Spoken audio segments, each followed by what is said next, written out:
Ya.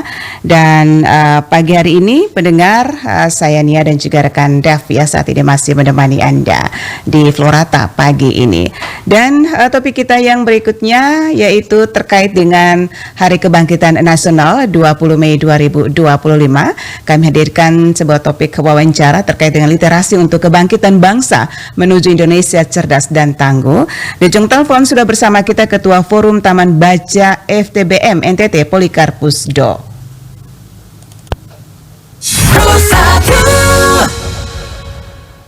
Selamat pagi Pak Polikarpus. Halo, selamat pagi Ibu Nia. Apa kabar pagi hari ini? Puji Tuhan, kabar baik.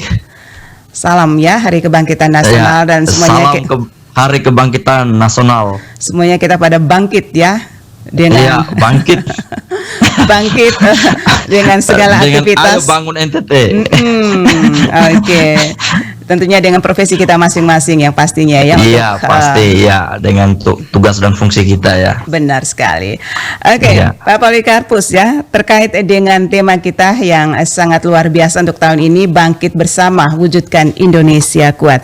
Kira-kira menurut Bapak memaknai Hari Kebangkitan Nasional ini dalam konteks masa kini, khususnya di tengah tantangan bangsa yang terus berkembang ini seperti apa? Ya baik, yang pertama saya menyampaikan terima kasih banyak atas undangannya untuk momentum yang sangat berharga ini, di mana hari ini tanggal 20 Mei merupakan hari kita semua se-Indonesia ya, bangsa Indonesia memperingati Hari Kebangkitan Nasional ya.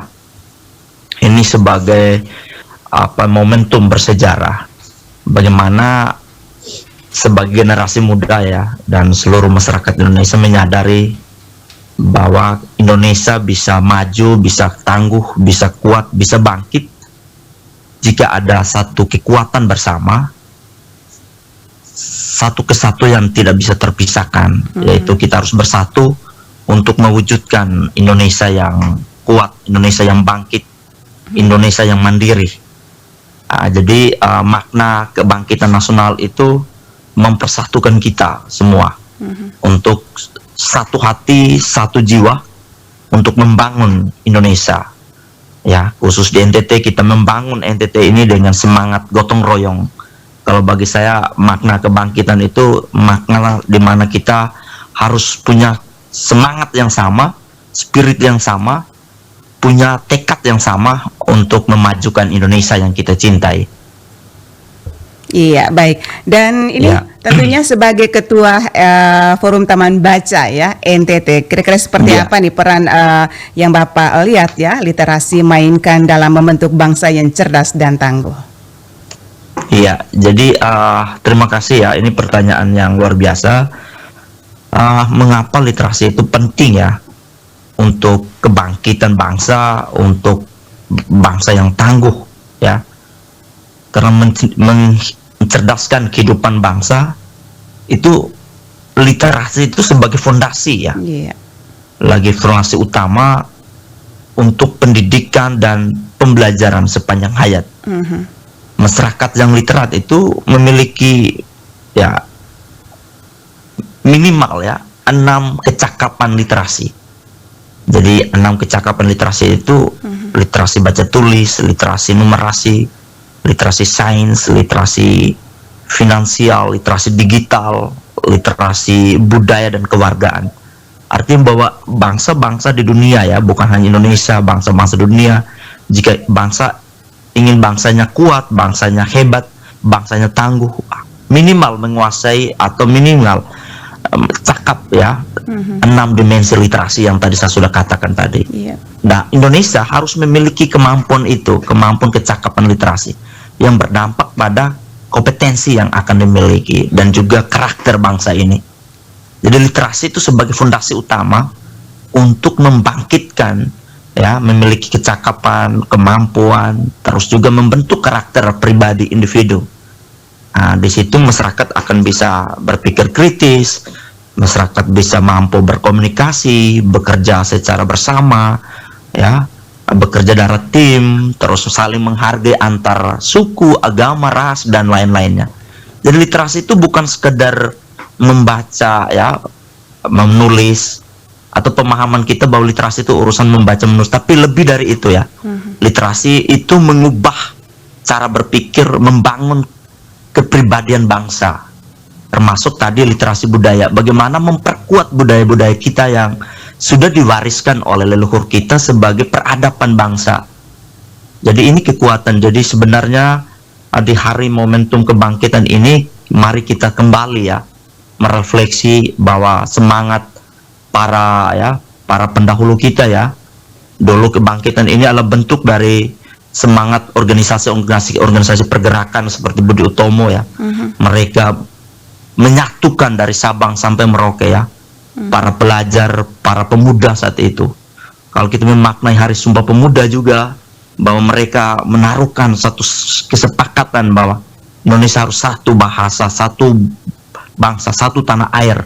Ini mewujudkan bahwa kita tidak bisa terpecah belah, kita harus satu. Karena bangsa yang kuat itu bangsa yang selalu bersatu. Hingga perbedaan-perbedaan yang dimiliki Indonesia itu sesungguhnya adalah kekuatan besar, bahwa Indonesia adalah negara yang luar biasa. Berbeda-beda tetapi kita satu, bangsa yang selalu saling mencintai, saling melayani. Dan inilah semangat kebangkitan kita. Oke. Nah, dalam konteks kebangkitan bangsa nih Pak Polikarpus, sejauh mana literasi bisa menjadi fondasi bagi pembangunan sosial dan ekonomi masyarakat? Ya, baik. Kita melihat bahwa fenomena literasi di Indonesia ya, saat ini pemerintah berbagai kebijakan nasional terus melakukan upaya-upaya strategis dalam rangka untuk menjawab Indonesia harus bangkit, Indonesia harus tangguh. Ya, kalau kita melihat secara nasional bahwa memang Indonesia masih mengalami ketertinggalan dalam dunia literasi.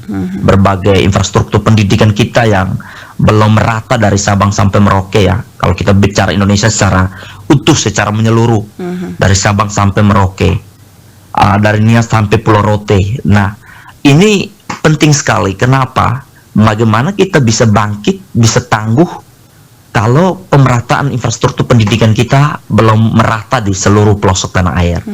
Nah ini, contoh saja di Nusa Tenggara Timur yang daerah-daerah kepulauan, saya kemarin dari Malaka, saya melihat bahwa kemarin kita meluncurkan ya gerakan literasi desa di Kabupaten Malaka. Saya berpulang kemarin sore, tiba di Kupang. Saya melihat bahwa butuh gerakan bersama. Dengan semangat kebangkitan ini butuh gerakan bersama ya, bahwa Indonesia tidak bisa lagi bekerja secara biasa-biasa saja, tapi kita harus benar membangun Indonesia melihat mana yang menjadi prioritas. Dan bagi saya pendidikan itu sebagai hal yang sangat fundamental dan harus menjadi prioritas pembangunan. Karena sumber daya manusia Indonesia harus dibangun. Tanpa itu Indonesia tidak akan bisa berdaya, tidak akan bisa tangguh, tidak akan bisa kuat. Nah, jalannya melalui apa? Jalannya melalui literasi. Karena literasi adalah fondasi yang penting bagi masyarakat. Literasi itu kemampuan, setiap warga negara harus punya kemampuan. Kemampuan apa saja di dunia yang dia geluti harus memiliki kemampuan. Nah, inilah penting sekali. Maka bagaimana kita ingin generasi Indonesia akan mencapai generasi emas, maka pemerataan pembangunan pendidikan di semua. Kita masih kekurangan akses sumber-sumber pendidikan misalnya. Kehadiran taman baca di desa masih sangat kurang ya. Sarana prasarana perpustakaan desa masih sangat kurang. Ya, masih banyak sekolah-sekolah kita yang fasilitas pendidikannya masih sangat jauh dari apa yang kita harapkan. Akses internet kita di daerah-daerah, masih banyak daerah-daerah yang tidak punya jaringan internet. Nah, ini masalah sangat besar di momentum kebangkitan ini ya, Hari Kebangkitan Nasional ini. Kita melihat bahwa kapan, pertanyaan kita, kapan Indonesia benar-benar bangkit, kapan benar-benar menjawab apa yang menjadi harapan, menjadi tangguh, menjadi kuat, jika pendidikan kita masih belum merata dari Sabang sampai Merauke. Nah, ini berdampak pada banyak hal ya, ekonomi, kesehatan, dan berbagai sektor lainnya, pertanian, peternakan. Ya, kita kemarin membuat sayembara ya, siswa menulis surat ya, khusus di Malaka kemarin menulis surat buat kepala daerah, bupati dan wakil bupati.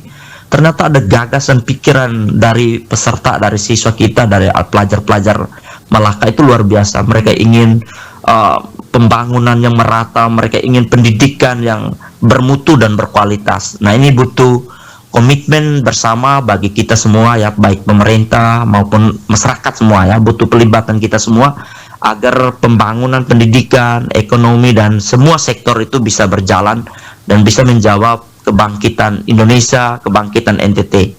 Seperti yang spirit yang sudah disampaikan atau yang terus digaungkan oleh gubernur dan wakil gubernur kita, ayo bangun NTT, dan melalui jalan literasi lewat tugas dan fungsi kita masing-masing, mari kita terus berkomitmen untuk membangun Indonesia, khususnya membangun NTT. Masih banyak PR bagi kita ya. Saat ini masih banyak anak-anak yang belum bisa membaca ya.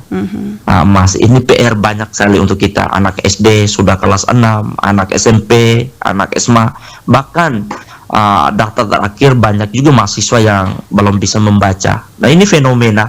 Bagaimana Indonesia bisa bangkit? Bagaimana Indonesia bisa tangguh? Bagaimana Indonesia bisa mandiri? Generasi kita bisa menjawab generasi emas 2045 jika persoalan-persoalan yang tadi saya sampaikan itu belum kita selesaikan. Belum lagi masih yang sudah sekolah saja masih banyak yang belum membaca. Yang sudah membaca saja belum membaca sampai memahami. Yang sudah membaca belum sampai memahami, belum bisa menerjemahkan apa yang dibaca, belum bisa mempraktekkan apa yang dibaca. Ini masalah fenomena literasi. Terus banyak lagi anak-anak yang masih tidak sekolah ya, anak tidak sekolah masih banyak. Dengan 3 kategori, anak yang tidak pernah sekolah, anak yang putus sekolah, anak yang tidak melanjutkan. Ini persoalan PR besar. Maka harapan kita ya, 22 kabupaten kota ini kita punya semacam komitmen bersama untuk menyelesaikan masalah pendidikan di Provinsi Nusa Tenggara Timur. Saya kira itu Ibu Nia ya. Ya, Pak Polikarpus, kira-kira ini tadi terkait dengan tantangan juga yang disampaikan oleh Pak Polikarpus sendiri ya, dan apa program dan juga strategi khusus ya dari FTBM sendiri dalam membangun literasi kritis yang tidak hanya membaca tapi juga berpikir dan bertindak. Iya. Jadi Forum Taman Bacaan Masyarakat ini dia terus bergandengan tangan ya dengan pemerintah daerah. Ya, contoh kemarin di Malaka kita bersama Pemda meluncurkan namanya satu program gerakan literasi desa. Ya, kita meresmikan 5 taman baca, TBM, terus sayembara, terus festival literasi. Kita berbagai program ya. Saya mungkin pernah diwawancarai di episode sebelumnya itu terkait dengan program-program FTBM. Kita ada 23 program unggulan. Kita ingin, salah satu program kita itu ingin 1 desa 1 taman bacaan masyarakat. Bagaimana cara strateginya? Kita dengan mitra-mitra di bawah, dengan Pemda ya, dengan Pemda, dengan komunitas, dengan LSM, dengan yayasan di daerah kita, satuan pendidikan, kita mendorong mereka untuk membangun taman baca di desa. Dengan pemerintah desa ya, kita ingin melalui pemerintah desa menghadirkan taman baca di desa. Setelah itu tidak sekedar menghadirkan TBM sehingga di situ hanya sekedar menghadirkan bahan bacaan atau sumber belajar, tapi ada aktivitas pembelajaran untuk membangun peradaban literasi di desa. Jadi kita ingin ekosistem literasi di desa itu bertumbuh. Tadi saya sudah gambarkan bahwa literasi bukan sekedar membaca menulis, literasi finansial, bagaimana pemberdayaan masyarakat desa, bagaimana literasi digital, masyarakat dicerdaskan, diliterasikan dengan literasi digital agar mereka tidak terjebak dalam dunia media sosial, hoax dan lain-lain.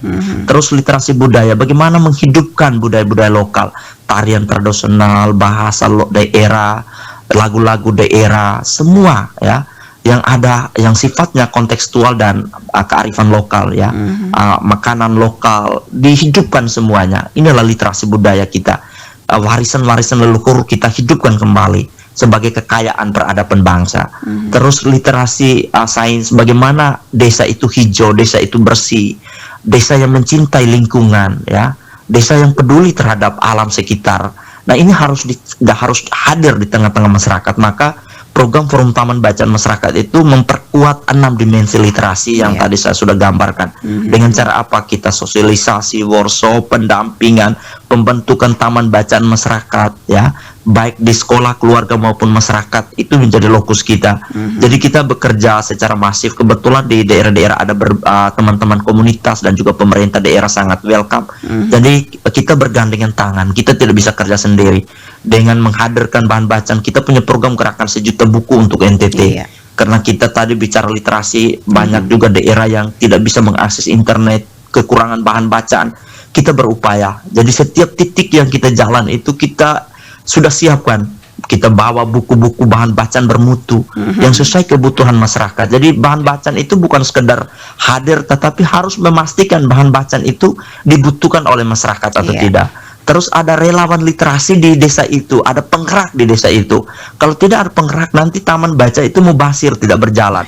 Maka kita berharap ada kehadiran orang-orang muda, Karang Taruna, OMK, KMK, pemuda-pemuda masjid, pemuda Katolik, teman-teman dari gereja, dari masjid. Kita berupaya ya bergandengan tangan agar benar-benar hadir akses pendidikan yang bermutu. Bukan sekedar taman baca, bukan sekedar rumah pintar, bukan sekedar PKBM. Misalnya anak-anak putus sekolah ini, kita advokasi mereka, kita sosialisasi. Kita dalam program, salah satu programnya itu akselerasi ATS di NTT ya, percepatan penanganan ATS di NTT. Nah, bagaimana tidak sekedar mendata anak-anak itu, tetapi kita setelah mendata mereka, kita harus dorong untuk kembali ke sekolah, baik ke sekolah formal maupun non formal. Kalau ke non formal, kita harus pastikan lembaga yang menampung mereka itu bermutu. Jangan sampai hanya sekedar mendaftar terus layanan pendidikannya itu tidak berjalan. Nah, ini sama juga tidak maksimal saya kira. Karena goal kita itu bagaimana anak-anak yang terlayani dan mereka mendapatkan pendidikan yang bermutu. Itu yang paling penting. Maka saya selalu bilang taman baca itu bukan sekedar tempat buku menumpuk. T itu tempat, B itu buku, M itu menumpuk. Tapi taman baca itu harus menjadi pusat peradaban literasi, sumber informasi ya, ruang kreatif, ruang inovatif, ruang pembelajaran bagi masyarakat. Masyarakat datang belajar di situ, mengembangkan potensi dirinya. Nah, kalau ekosistem ini dibangun ya, jadi pemahaman orang pikir taman baca itu hanya sekedar taruh buku.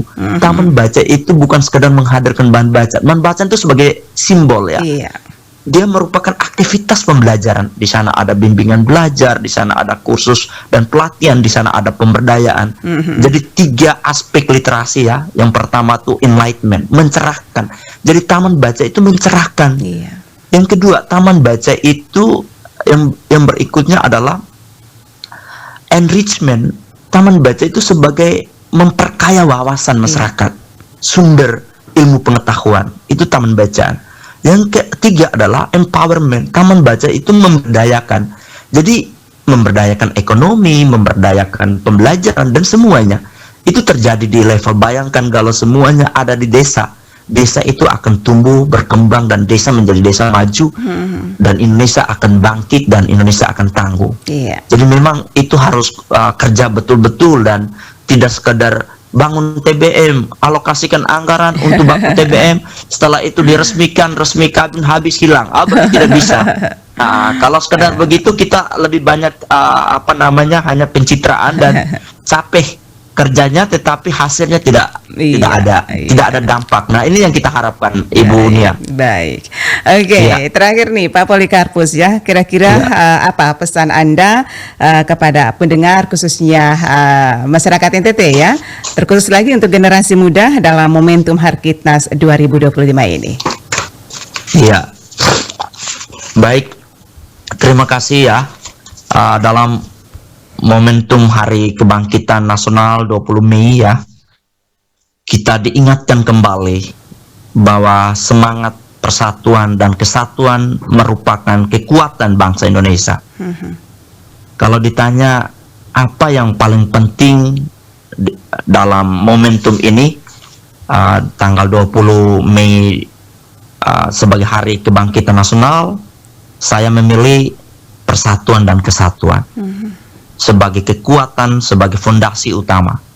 Kita harus bersatu padu untuk membangun Indonesia, untuk membangun Nusa Tenggara Timur. Semangat gotong royong yang sudah diwariskan oleh leluhur kita, terus kita perkuat, karena kita tidak butuh Superman, kita butuh super team.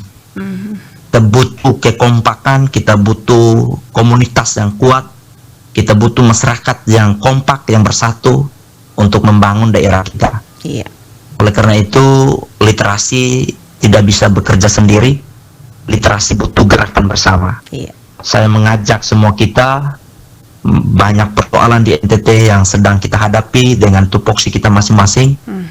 Ayo kita bangun NTT yang bergerak di sektor ekonomi, ayo bangun ekonomi NTT, mendorong UMKM agar tumbuh di desa-desa, di RT, di dusun, di setiap rumah harus ada home industry, industri rumah tangga.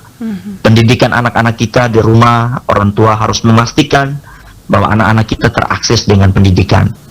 Ruang-ruang belajar diciptakan, lingkungan pembelajaran terus dibangun, diciptakan agar suasana pembelajaran itu bisa ada di mana-mana. Itu harapan kita, harapan saya sebagai Ketua Forum Taman Bacaan Masyarakat. Baik. Kita saat ini butuh semua tangan, semua kepala untuk bergerak lebih maju agar Indonesia bisa menjadi impian kita bersama, yaitu generasi emas 2045. Baik. Generasi Indonesia harus bisa, generasi Indonesia harus kuat, generasi Indonesia berdaya. Saya kira itu, ayo bangun NTT dari desa. Baik, terima kasih ya Pak Polikarpus ya. Selamat pagi, salam sukses, salam literasi. Salam literasi, terima kasih. Baik, pendengar Pro 1 dimanapun Anda berada, demikian wawancara kami bersama Polikarpus Do, Ketua Forum Taman Baca FTBM NTT, terkait dengan literasi untuk kebangkitan bangsa menuju Indonesia cerdas dan tangguh. Pro 1